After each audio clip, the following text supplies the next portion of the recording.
But yeah, we were like hanging out in his car one day, and he was like, "How long do you think we're gonna do this show for?" And I was like, "Bro, I think like it feels like we could be doing it till we're like 25."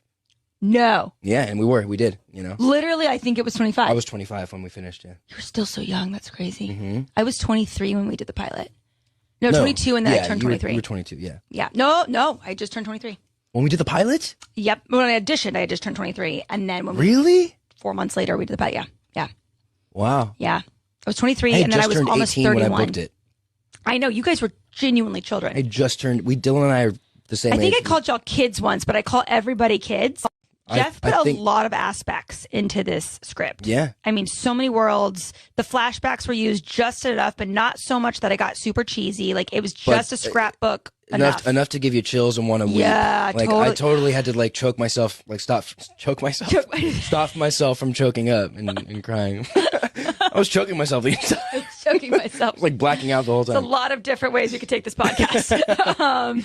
But I think, that's seeing, like, it was like watching a home video of how much we had aged. Yeah. And people that had, have just come to know us in the last couple years, it's like you go back to those flashbacks. It's like, wait, you've been doing the show for that long? We're like, yeah. And it looks like it too. Because like it doesn't feel like we've aged that much. Baby. But when we see me now and you now to when we were back then, it's like, Jesus. Hecklin even. Dude, Hecklin looks like... we thought he looked old back then, but he looks like a baby. He looks back like a little then jock. He looks like a 17-year-old jock. Isn't it weird? It's a trip. It's such a trip. That's what I think one of my favorite parts was just seeing how much we had aged throughout the years.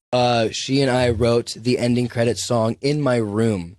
Oh. And I have a demo of it. Maybe I'll release it at some point. Dude, you should. I should, just because like I like to record my own stuff and demo it. And but yeah, we wrote that song in my room, and we wrote it for Teen Wolf specifically. Oh. And it was the first song that I've ever written in mind of putting in a movie,